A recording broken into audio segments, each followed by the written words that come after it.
All right. Good afternoon, everybody. And thank you so much for joining us for today's planned giving webinar, Creating Your Philanthropic Legacy with the Pittsburgh Foundation and the Community Foundation of Westmoreland County.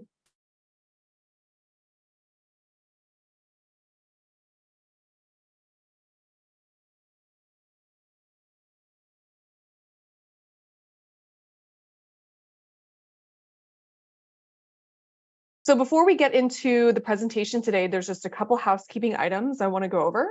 Auto captioning is being provided, so you can enable that either using the closed caption button at the top of the desktop app, or you can go to the settings section if you're using a mobile device. This presentation is being recorded and will be shared on our Pittsburgh Foundation YouTube channel, so you can certainly refer back or share. We will be accepting questions via the Q&A box or the chat box, whichever you prefer. Both of those are located also in the desktop app. And we will be saving Q&A for the end of the presentation. So feel free to plop a question or a comment into either the Q&A or chat box, and we will get to those at the end of the presentation to ensure that we get through all of the content today. And if you're experiencing any technical difficulties, which sometimes happen, you can message Taryn Lumley directly in the chat, and she would be more than happy to assist you. Today's agenda, we are going to go through and kick things off with a little bit about the Pittsburgh Foundation and a quick planned giving overview. Ed Spontak will then talk through some charitable giving strategies. Then Lacey Thurner will talk about strategizing and maximizing certain types of assets, both during life and after life. And then Sarah Sweeney will wrap up with some opportunities and strategies through the Pittsburgh Foundation and also Will Week resources. Then we'll open up to our question and answer session to finish everything out. So before we get going, we want to introduce ourselves as well as our presenters so you get to know us a little bit better. My name is Amy Razum. I am the Assistant Director of Development and Donor Services here at the Pittsburgh Foundation. I've been here for almost 6 years, and prior to coming over to the Pittsburgh Foundation, I was a fundraiser for the Children's Hospital of Pittsburgh Foundation, and it was a great tenure there, and I'm so happy to have joined the team at the Pittsburgh Foundation. My primary role is to work out in our community with advisors, just like Ed and Lacey, and their charitably inclined clients that are thinking about their legacy and how they would like to incorporate philanthropy into that legacy. And this summer, I am looking forward to barbecues and specifically throwing some kielbasa on the barbecue and make a little onion and pepper and kielbasa sandwich. So that's what I'm looking forward to this summer. Ed, how about you? Amy, thank you for that introduction. And first of all, I'd like to thank the Pittsburgh Foundation for having me as a guest today. I'm looking forward to presenting on today's topic. I'm an attorney at the law firm of Knox, McLaughlin, Gornall, and Sennett. I'm here on Grant Street in downtown Pittsburgh. I've been an attorney since 2001, and one of the best aspects of my work is helping clients with estate planning, particularly when they have charitable interests, because those folks are kind of looking to leave a legacy, and believe it or not, that's one of the more interesting elements of the work that I do. So I appreciate being here today. As far as the summer barbecue, I am pretty straightforward. I like a hot dog, a little bit well done on the grill with mustard. Thanks, Ed. Hi, all. I am Sarah Sweeney. I am a development officer with the Pittsburgh Foundation and the Community Foundation of Westmoreland County. I work with individuals and their trusted advisors looking to establish funds both during and after lifetime at both foundations.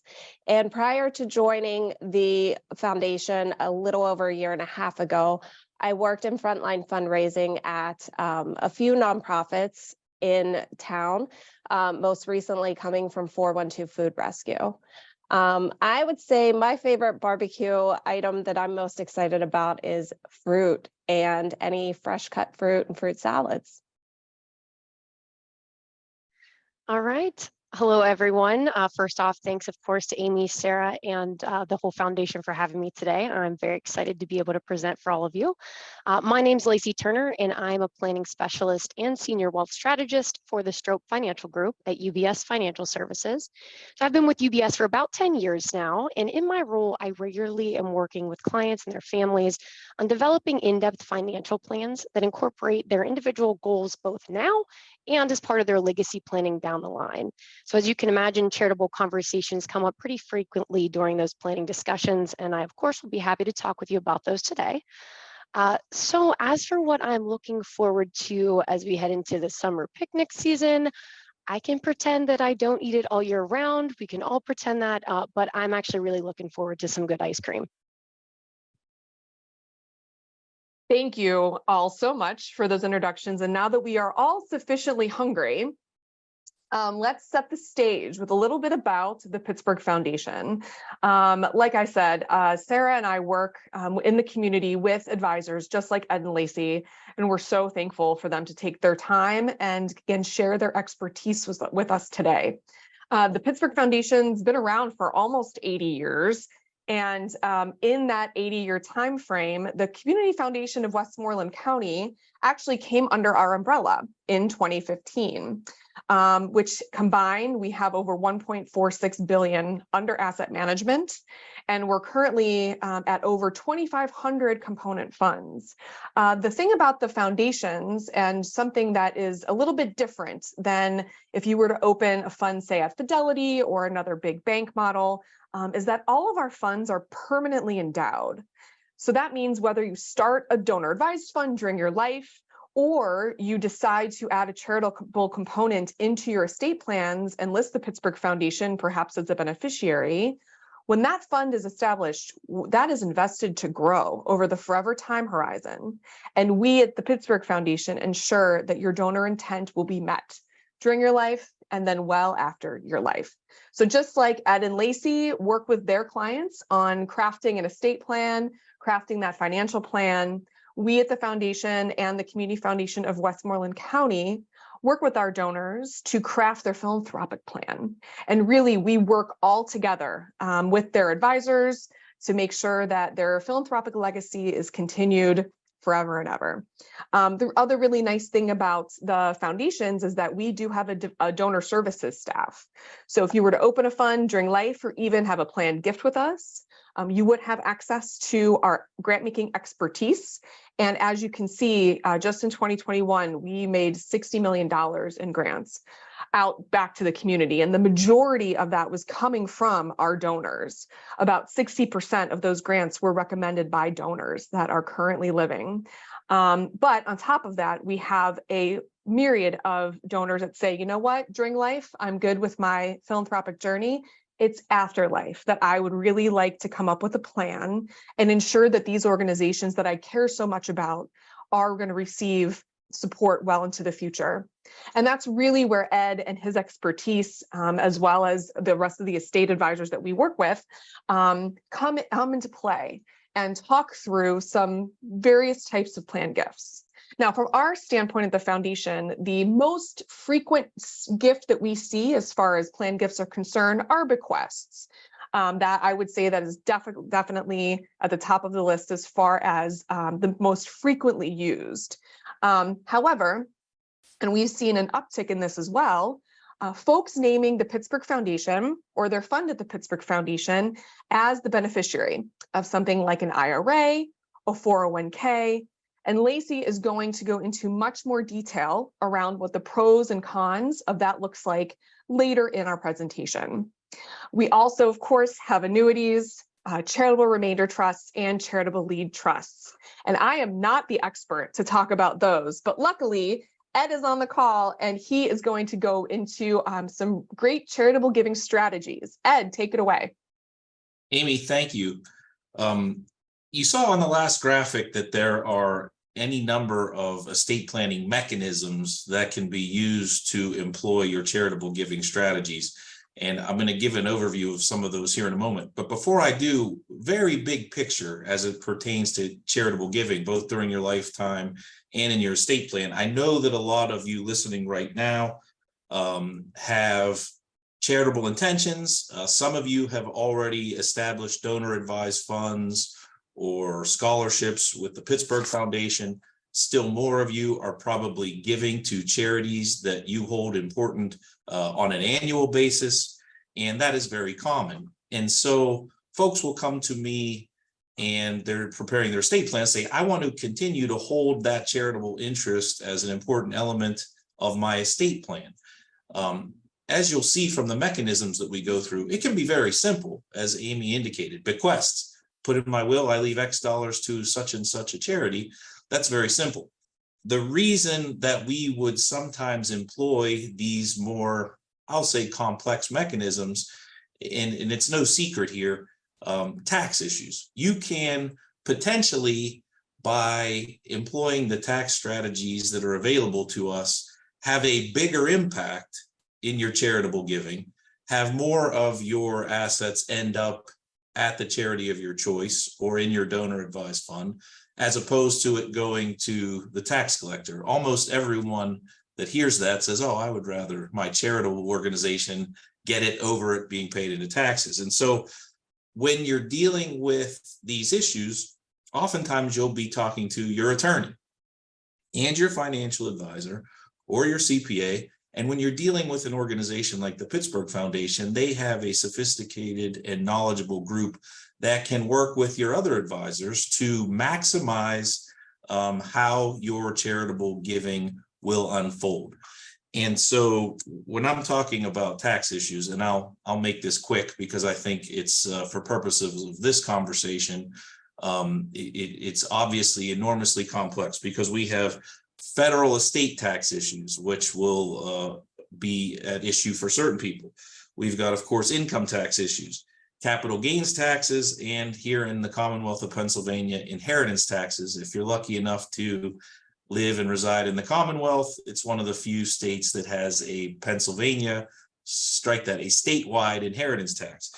So if we keep our eyes on all of those in connection with what you're trying to achieve from a charitable giving standpoint, we can potentially minimize the tax hit, maximize the charitable giving strategy by employing some mechanisms that are tried and true. And I would say one of the major issues that estate planning attorneys are looking at as it pertains to charitable giving strategies are the federal estate tax. And as you may know, it's a $12.92 million exemption, $25.84 million exemption for a married couple. If your estate is in that realm, we are trying to find ways to have assets taken out of your estate for purposes of tax calculation, and charitable giving strategies are an outstanding way to do that, while at the same time matching up with what it is you're hoping to do with your estate plan and support the charities of your choice, fund your donor advised funds at the Pittsburgh Foundation, fund your scholarships that you've established at the Pittsburgh Foundation, etc. So Amy was good enough to switch to this slide. The indication was the Pittsburgh Foundation receives the greatest amount of their funding in the plan giving sense through bequests. And the simplest way to think of that is a will provision. And I'm going to even move to the next slide. If you think of a will provision, you can have what is a pecuniary gift. It's just a flat dollar amount. And, you know, I've been doing this type of work for many years at this point. This is extraordinarily common when it could be a surviving spouse that doesn't have all that much in the way of assets. It could be a married couple that has an enormous amount of assets. It could be a couple without any children. It could be a couple with children. Regardless of the scenario, I hear this all the time. I want to leave $50,000 to my university. I want to leave $50,000 to an organization that supports the arts. I want to leave X dollars to my donor advised fund, which I've already established. It's enormously simple, and it's also effective. It works. And without spending a lot of time with your estate planning attorney or your CPA or even your charitable organization, you put it in there at the time of your passing, sure enough, it pays out. So it's simple, it's effective. it doesn't necessarily check all these other boxes that we've talked about if we're trying to think of a more systematic and global approach to charitable giving in your estate plan, but absolutely effective. And as indicated on this slide, that pecuniary gift can be directed to a fund that you've established at the Pittsburgh Foundation. It can be directed to a specific element of a charity that you have supported in the past or you would like to in your plan.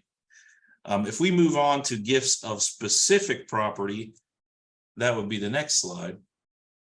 It doesn't just have to be an identified amount of money. A bequest could also be an element of specific property, and that could be, as you see in the slide, it could be a financial asset like certain shares of stock. It could be personal property like a boat or an automobile, or it could be real property like real estate. As you can see in the bullet points, one of the critical items is the deduction that you get as it pertains to tax issues equal to the fair market value of the property donated.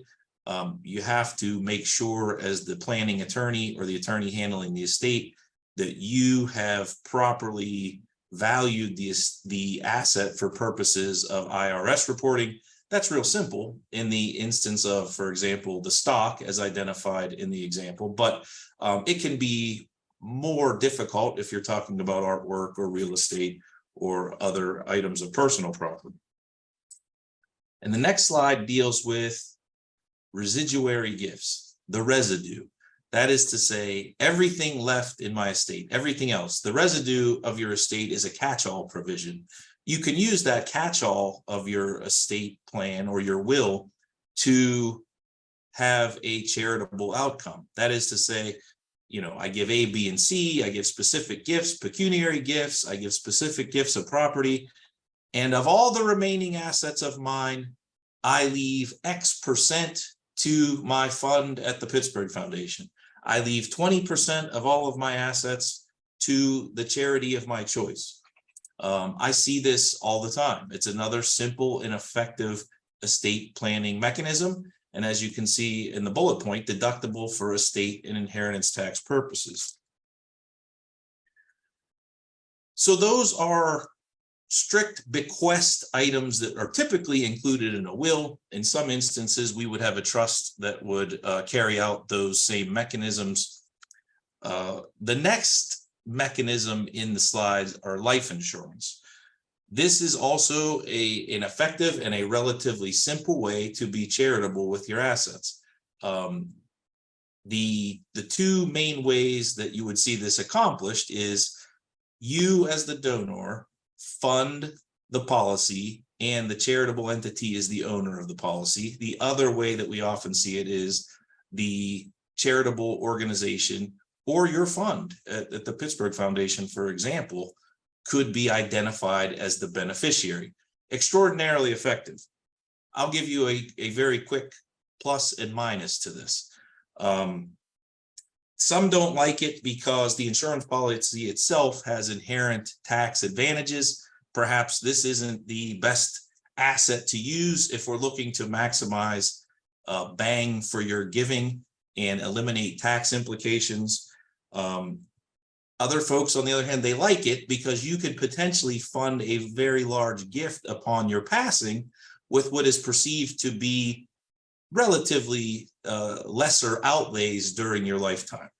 The critical question then would be, should you use your premiums of your life insurance to ultimately fund your gift to your charitable cause, or should we use some other asset? And that's kind of the thrust of our presentation today. That is something you would want to discuss with your estate planning attorney, your financial advisor, your CPA, and even your charitable organization itself. If you sit down with your trusted advisors, you can kind of identify what are your assets, what are your intentions, and what is the most effective manner to give. Next is gift of property. We talked about this briefly, but the advantage here is oftentimes people will want to gift real property or other property.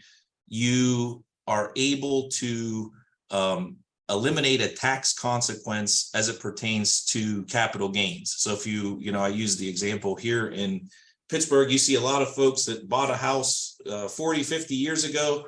It's now worth 10 times that amount, or, same thing with a vacation property. If that is donated to a charitable entity, there's no capital gains tax due and owing upon its liquidation.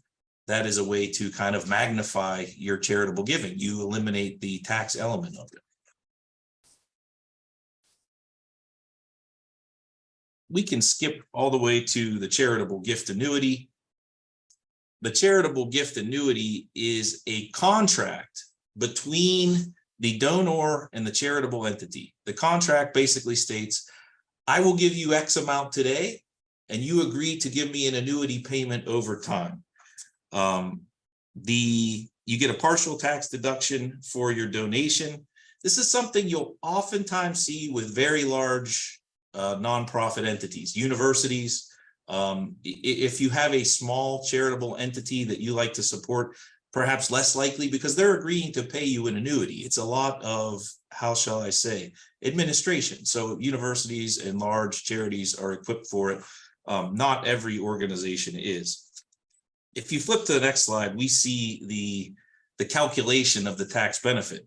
Basically, I'll summarize by saying, you take the annuity payments, you calculate a present value, you subtract that out from the donation to calculate your allowable deduction. The annuity is essentially subtracted out of the gift. I'm going to skip to charitable remainder trust.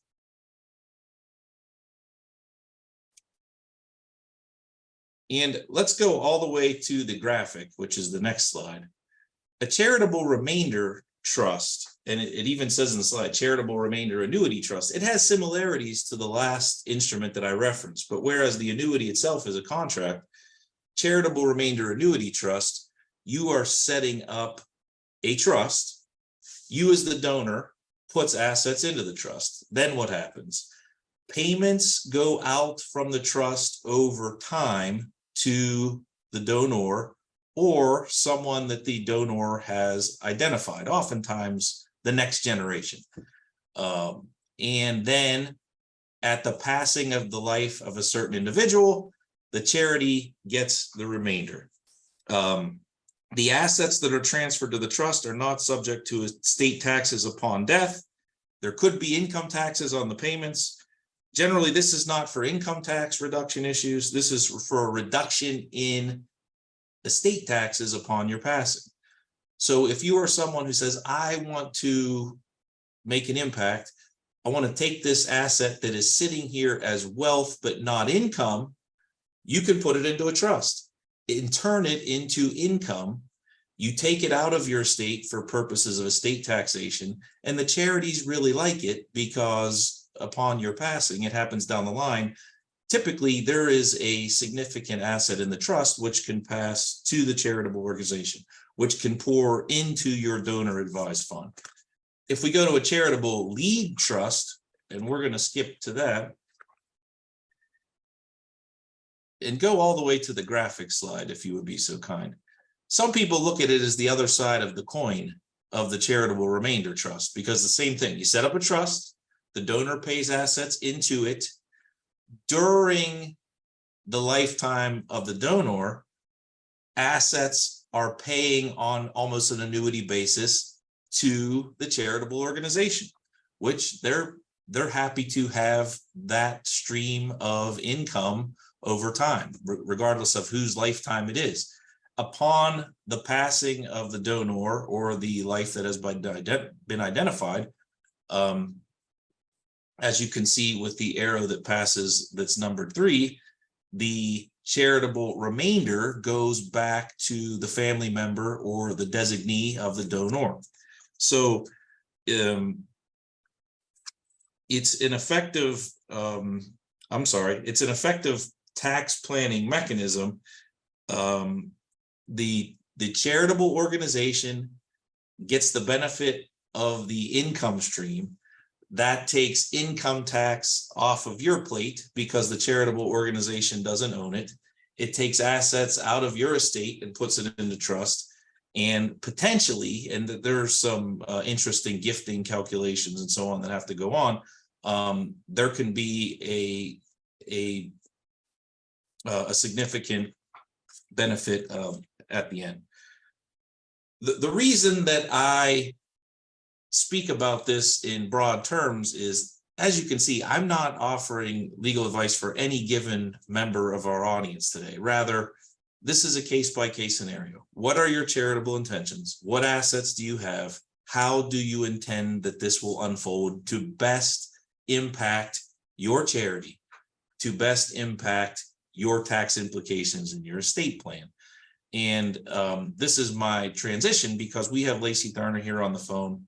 It's not the phone, it's the video conference. And Lacey is a very good financial advisor. And as you will see in her presentation, she'll get into some of the nuts and bolts of what asset should you select? What has legislation, how has legislation changed to hit that analysis? So your charitable giving is oftentimes a team-directed approach where we need your attorney on one hand, your CPA on the other hand, your financial advisor, and even get in the loop for your planning, your charitable representatives, because they can help you discuss how those assets are received and how they're utilized. So without further ado, Lacey, thank you. Thanks so much, Ed. So difficult to follow that. Thanks for the fantastic insights as always. So as I mentioned earlier, I frequently am working with clients and their families on financial plans that are covering both their current goals and their legacy goals. And the topic of charitable intent comes up often during these conversations, so it becomes a big part of my job to work with clients on the best charitable strategies to achieve these goals in tandem with the various other elements of their plan. And to Ed's point, that takes a team. You know, it's not just me, it takes advisors of all kinds, including those at the foundation, to really get this right. So that said, we have limited time today. I don't want to get too deep into the weeds on any one subject, but I do want to hit on a couple high-level planning strategies for you to consider. So let's start with what assets to give. So to start with a quick stat, 80% of donors own some type of appreciated assets. So think of that as stocks, mutual funds, real estate, but only 21% of those donors have actually directed those types of assets to charity. So what does that tell us? That tells us that the vast majority of donations are being done in cash. And that's not to say that's a bad thing. We all like cash. I like cash just as much as anyone else, and so do the organizations that receive it. But you could be leaving some considerable tax and estate planning benefits on the table by not looking at other assets you own for funding your charitable strategies. And to Ed's point earlier, you know, it's not just about necessarily the tax benefit to you, but actually getting more dollars into those charities' hands. So that said, I put together a list here of a couple different assets that can in fact be gifted, and some you may or may not be aware of. And I want to spend a little time going through each with you. So first is cash. Makes the top of the list. It's the absolute easiest, right? We can write a check right out of our checkbook for it. We can make an online donation. Very, very easy. And there is a nice income tax deduction if you're itemizing for cash donations, which we'll talk about shortly. Stocks, bonds, and mutual funds, second on the list. And I would be willing to surmise the vast majority of listeners today have some type of access to these types of assets. They're another really good candidate for charitable giving. They're easy to transfer for you. They're easy for organizations to accept them, easy for organizations to liquidate them, and they're not going to pay tax on that. And there are quite a few tax advantages for you as well, which again, we'll dive deeper on here soon. Money in IRAs and 401ks. So I have an entire slide on this. I won't spend much time now, but you do have the ability to name a charity or a donor advised fund as the outright beneficiary on these types of accounts. Closely held stock. This gets into a little more of a complex asset. So think of non-publicly traded, C Corp, S Corp stock. There are various nuances to this that involve a much deeper conversation, but it is really important if you have these assets and you are considering giving them to have a conversation with your advisors, to have a conversation with the foundation and ensure that they can in fact accept them. Private equity. So let's say you own limited partnership interest. You can actually work with the general partner in the foundation to potentially transfer ownership to the community foundation. You can have those interests sold through the foundation, who isn't going to owe capital gains tax on the sale. And those proceeds could flow into something like a donor advised fund that continues to give to charity either while you're living or after you've passed on. And life insurance, Ed hit on this a bit. So you can name a charity or a donor advised fund as a beneficiary on your life insurance. But as Ed mentioned, not always the most tax beneficial strategy, especially if you have other individuals you're looking to gift assets to. And that's just due to the tax-free death benefits that life insurance offers. However, there are some situations where this does make sense. And I actually want to share with you an example of a client that we've worked with on this in particular. So have a client, sizable portfolio of assets. She's single, no children or heirs that she's really looking to leave capital to. Her primary intent is for the vast majority of her estate to flow to charity. She owned a cash value life insurance policy with a very sizable death benefit, didn't need access to the cash value because she had ample other assets. Instead of just naming the charity as the beneficiary on her life insurance policy, she actually opted to gift the policy itself to the foundation now. In doing so, she was able to get an income tax deduction at the initial gift of that policy. So gives her some benefit today. She's making the premium payments on an annual basis as well to keep that policy in force. And those premium payments are also tax deductible to her. And we work with her and her CPA every year to determine, because they're sizable premiums, what type of assets we want to use. Is it going to be cash, appreciated assets, a combination of both? And we do that to be as effective as possible. She also gets this benefit of considerable leverage on her gift to charity, right? Because the cash value is so much, but the death benefit is much larger. So when she passes on, she established a donor advised fund with the Pittsburgh Foundation. At her passing, that life insurance death benefit will flow into that donor advised fund.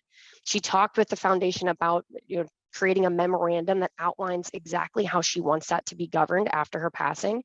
So that money will go on to continue to benefit charitable causes that she cares about for years to come.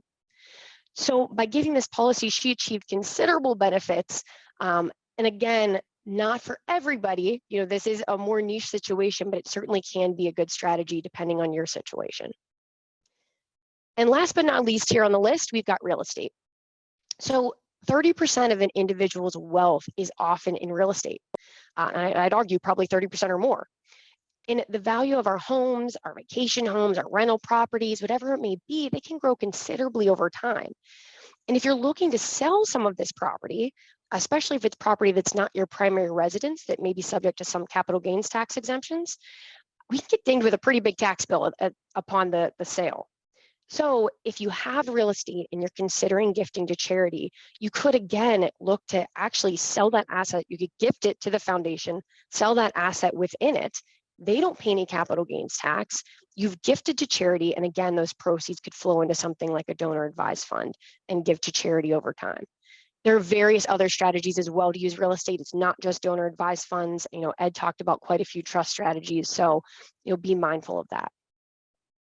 So we've talked about types of assets, but let's talk about some other considerations aside from what type to give. Let's look at the actual elements of those assets. So we'll start with cost basis. You want to consider how much you originally paid for an asset relative to its current value. If you've experienced considerable appreciation over time, this security may be a really good candidate for gifting. And I'll give you a quick example. So I had a lot of coffee this morning. Hopefully I'm not talking too fast, but I'll go with the top of mind stock. So let's say we bought Starbucks stock for $10,000 10 years ago. It's now worth $100,000. That's $90,000 in potential realized gains if you were to sell that position. You could sell it, hold back the necessary cash you're going to need to pay that capital gains tax, and then donate the difference to charity or a donor advised fund. Or you could instead gift the actual shares of Starbucks in kind to the charity. And in doing that, you receive the benefits of avoiding capital gains tax on the sale. You get the potential income tax deduction on the fair market value of that security at the time of the gift. And the charity doesn't have to pay capital gains tax, which results in more of your dollars actually working toward the charitable goals you care about instead of sitting with the IRS. And let's talk about an appreciating asset as well. So maybe your assets haven't appreciated yet, but you expect them to in the future. So I mentioned earlier in the slides that maybe pre-IPO shares could be used for charitable planning. So let's say you received pre-IPO shares with very low cost basis. So this is something, you get it, it hasn't had its initial public offering yet. You get it for, pennies on the dollar. Now the stock price balloons after an initial public offering, and you're sitting with a sizable percentage of your portfolio in just one stock. In the financial world, we call this over-concentration risk, which means basically you don't want to have all your eggs in one basket where if something happens to that individual stock, you could experience a devastating loss. So ideally, you want to diversify those holdings. But in doing so, you could incur a significant taxable gains because of the low basis nature of when you first received it. So if giving to charity is something you're considering as part of your overall planning, you could consider donating that stock into something like a charitable remainder trust, like Ed mentioned. Again, this is all specific to your situation, so not a specific recommendation here, but something to consider. If you were to do that, you could receive a couple different benefits. So number one, again, income tax deduction if you're itemizing at the start of the gift. That is based on the estimated value of the remainder to flow to charity if it's in a CRT, but for simplicity purposes, just think you could get an itemized deduction on the front end. You can diversify your holdings. So you can actually sell the stock in the charitable remainder trust, diversify those holdings out, and you owe zero in capital gains tax. Okay, so that's a huge benefit. You can also continue to receive an income stream from that charitable remainder trust, as Ed outlined earlier, and that can benefit you or a beneficiary of your choosing on that trust during its term. Now, keep in mind the income to you would be taxable, and that's based on a 4-tiered hierarchy that I will not dive into today, but only the income you receive is taxable, not the activity that's happening within the trust. You're also, of course, giving a gift to charity at the remainder of that trust term, which is the ultimate goal here. And the real kicker, it is an irrevocable trust. So you've essentially removed that asset and any of its future appreciation from your estate. So income tax deduction on the front end, diversified your holdings and avoid capital gains tax, generate an income stream for yourself or your beneficiary, a gift to charity, and removed it from your federal estate tax. It is a win-win, win-win-win, right? So if we could move forward. So why non-cash assets? Really so you can amplify your benefit to charity and reduce your tax position. So by donating stock or securities in general, any type of appreciated asset that has appreciated for more than a year, you're actually giving 15 to 20% more than if you sold that stock and made a cash donation. And to refer back to my Starbucks example from earlier, I mentioned you could sell the stock and donate the cash, and in doing so, you'd incur capital gains tax, which could certainly limit the amount you can actually give. So let's say the capital gains rate is between 15 and 20%. Let's say you're in the 20%, you're subject to the 20% capital gains rate. You've got that Starbucks stock you got for $10,000 originally, it's worth $100 today, $90,000 gain. At a 20% capital gains rate, that could be $18,000 in taxes that you owe. If you just give the difference to charity, you've only now given them $82,000. Whereas had you given that stock in kind, you could have given them the full $100,000. They can liquidate it without paying any capital gains tax. And again, more of your charitable dollars working for causes you want than going to the IRS. And in these examples, I've used pretty small numbers. You can imagine how much those benefits become amplified when we're dealing with larger asset sizes. So if we can flip forward. So I've mentioned quite a few times throughout this presentation thus far, the ability to get some type of tax deduction upon making a charitable donation. So I definitely want to touch on what those deduction limits are for 2023. So if you are giving to a public charity, so think 501c3 or a donor advised fund, which falls into this category as well, your contributions are limited, or excuse me, your deductions are limited to 50% of your adjusted gross income overall. That limit increases to 60% of your AGI for cash gifts, and it's limited to 30% of your AGI if you're donating appreciated assets that you've held for more than 1 year. I don't have it on the slide here, but if you were to donate short-term appreciated assets, so something you've held for less than a year, that deduction would be based on the lesser of the fair market value or the cost basis of the date of the gift. There's also carry forward. So if you were to exceed these AGI limitations in any one particular tax year, you have the ability to carry forward that unused deduction for up to 5 years.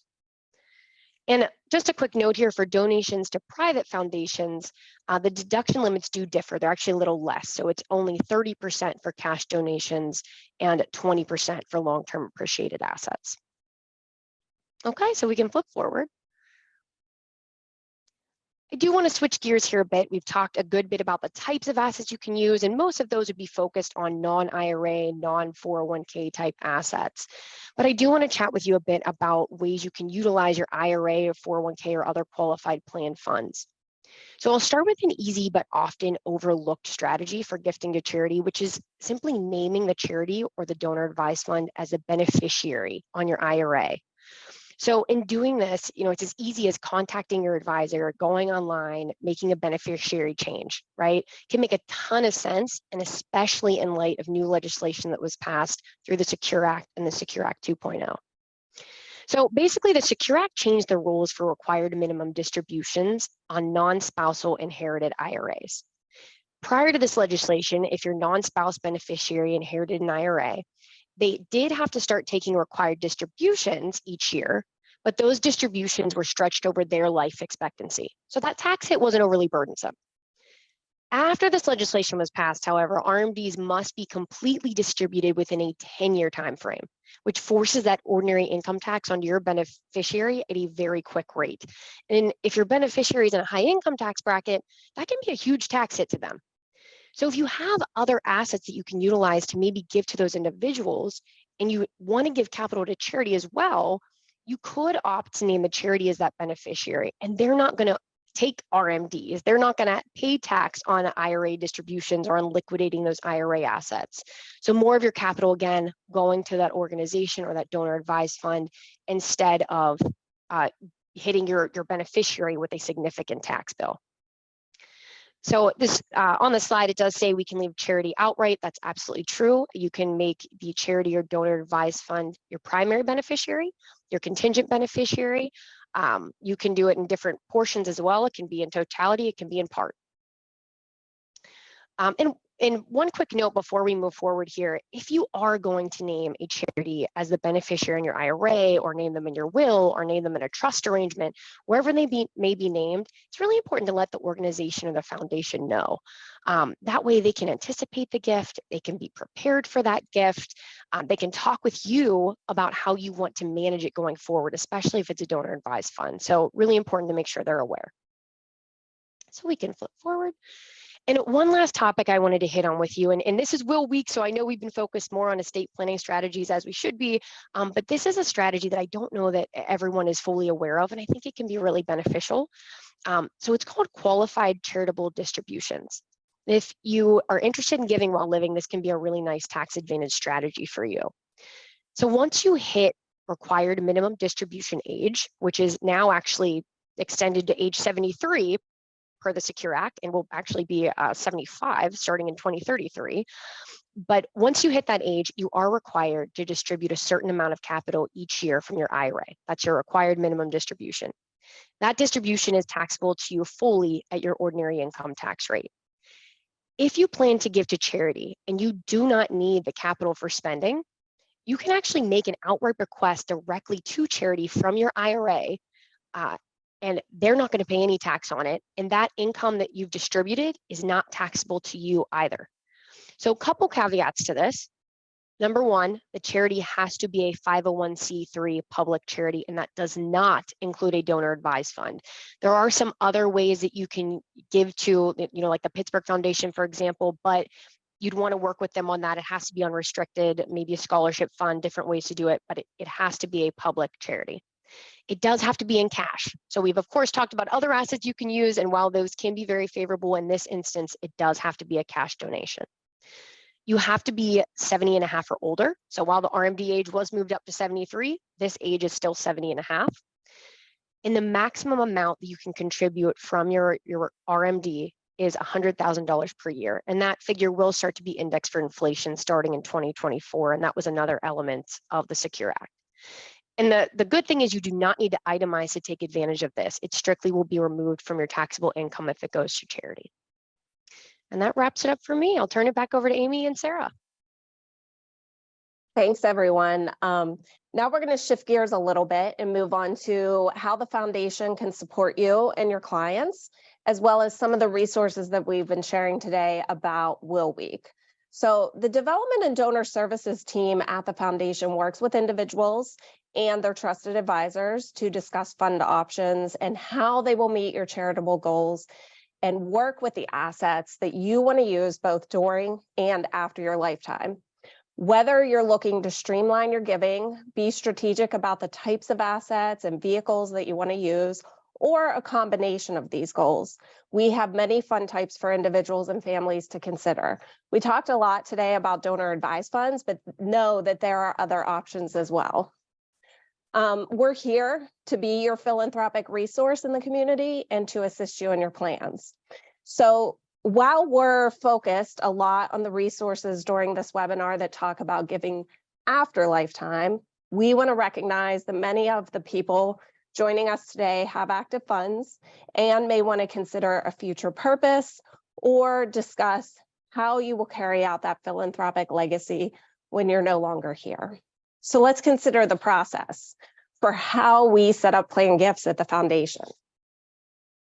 So this is a great visual of how plan giving works or creating a bequest at the foundation. This is done with you, your trusted advisors. We talked a lot about having the estate attorney and the tax professional and the financial advisor involved in these conversations.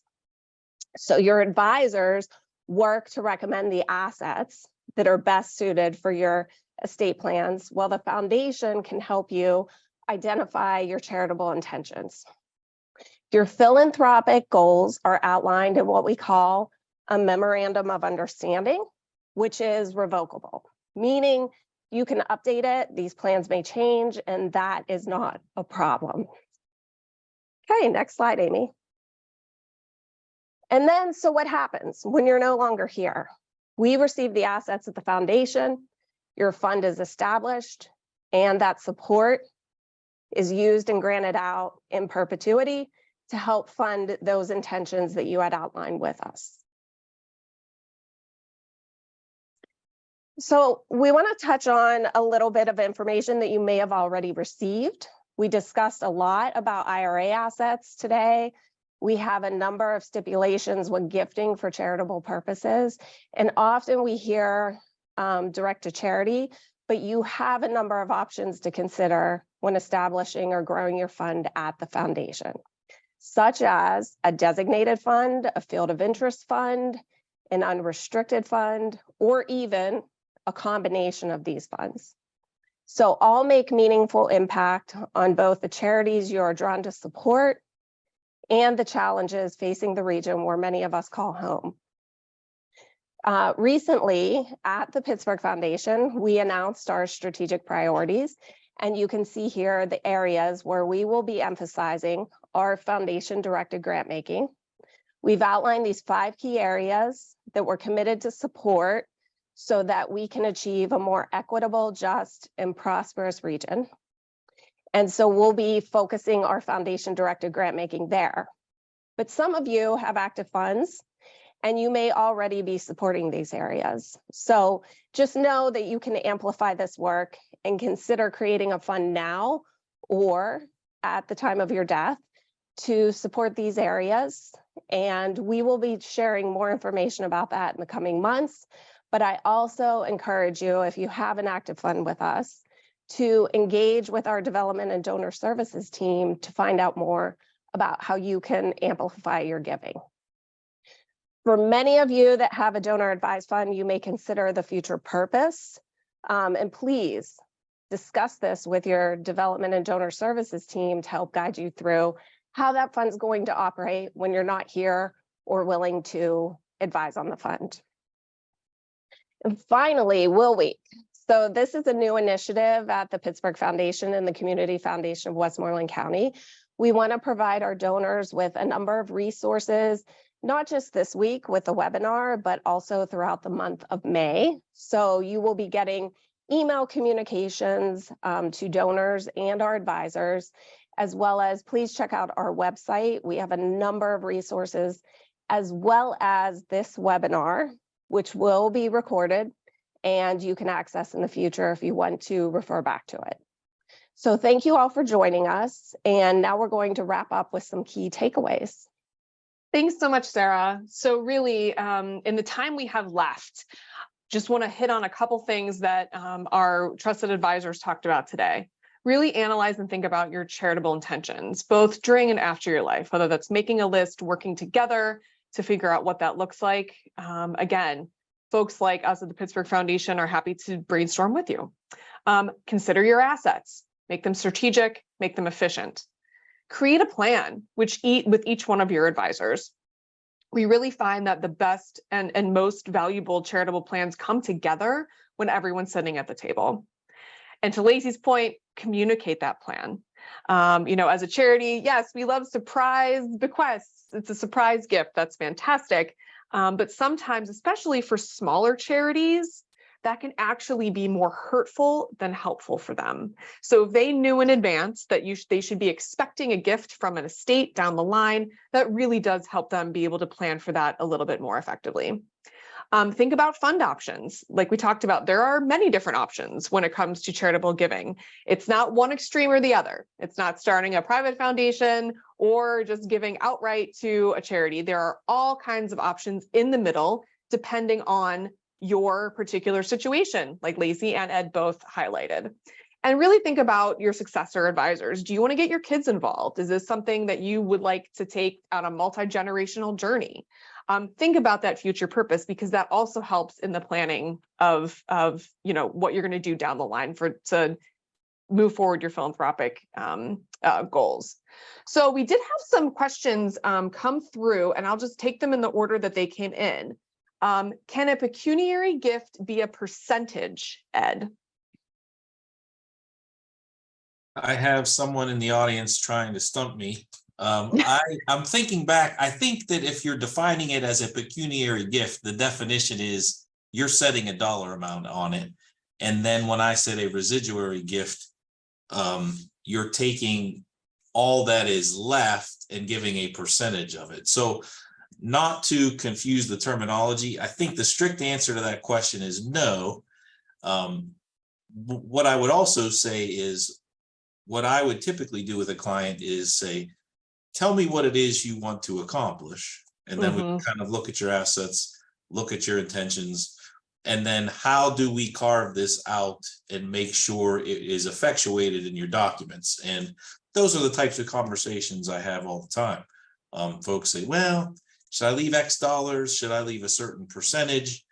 And, they look to me for insights, and I say, sir, ma'am, that is up to you. You will make that determination, and whatever determination you make, we can effectuate it with the documents. So a little bit of a long answer, but I think that's the best way to look at it. Great. Thanks so much, Ed. So there was another question that came through, and this is very interesting. So one of our attendees says, I've seen instances where both donors and charities assume the responsibility of paying insurance premiums on life insurance gifts. Is one more advantageous than the other? So I can chime in here. I think, the true benefit of you continuing to pay that premium as opposed to having the charity take on that responsibility is that you're continuing to get that income tax deduction for the gifts that you're making of that premium payment each year. Also, if you're in a federally taxable estate, you're removing more capital out of your estate and into the charitable hands. If it's the charity paying it, it could potentially be burdensome depending on the structure of everything, which could be more specific to the situation. So again, I don't know if I want to say one's more advantageous than the other, but from a tax standpoint for you as the donor, probably more advantageous if you were paying the premium, if you can continue to front that payment. Great. Thank you so much. So we have another, and I did, this is a great reminder to touch on this. One of the attendees says QCDs can be directed to charitable gift annuities and also to charitable remainder trusts, I believe. Is that correct? Yes, with the caveat, you have to maneuver through an enormous minefield of regulatory and IRS schemes that Lacey and I were chatting about earlier. I'll say in general terms, yes, but you have to make sure you're minding your P's and Q's. Lots of rules, so many rules. Does anybody have any other questions? I'm trying to see if there are any other questions that came through. Amy, Well, if we have time, I looked at those that have come up in the past. To make a plan gift, do I need a large estate? Yeah. Answer to that, absolutely no. We are talking about all of these super sophisticated mechanisms for folks trying to avoid the federal estate tax. That being said, I have had some very, very charitable clients who, you know, by a lot of measuring sticks, did not have big estates, and nonetheless they were very generous with their will and made bequests. So absolutely not. I'm going to skip to the last one. Are there costs associated with various strategies discussed? For sure. I mean, I'm going to say for most folks, and I'm addressing this from an attorney's fee standpoint because I think that, you know, people want to know the answer to that question. If you are someone who has significant tax concerns, if you are a federal estate tax family, you're going to be, or you should be, investing a lot of time and resources focusing on the issues, determining what you want to occur upon your passing, and effectuating it with an estate plan that carries that out, taking those tax consequences into account. And there are costs associated with it. Typically, the benefit far outweighs the cost, and I mean far outweighs the cost. If you want to employ a charitable mechanism in connection with that, I don't see that as adding an enormous amount of cost. It's part of the planning that we are doing to address your otherwise federal taxable estate. So I don't think that putting a charitable twist on your estate plan is something that is adding magnitudes of cost. So that's in general terms. Yeah, that's great, Ed. Thank you.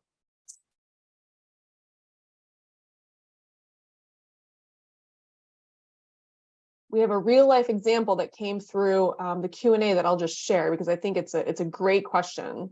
Your suggestions are the transfer of appreciated assets got me thinking about the effects of inflation on cap gains calculations. If I bought a stock for $10,000 in 92 and it is now worth $20,000, I would have a cap gain of $10,000. But if I adjusted for inflation, that 1992 asset would be worth $21,966 today, which would mean a loss of almost $2,000. So transferring to the foundation seems like it would make a lot of sense, correct? Lacey, what's your take on that? So let me digest that here for a moment. I'm reading through it. I apologize. No, it's all good. I mean, assuming that you truly have a gain on this position, then yes, transferring it to the foundation would make considerable sense. If you're saying you have some degree of a loss at this point, you may want to consider alternative assets. I mean, there's not a huge benefit to giving a security that has a loss.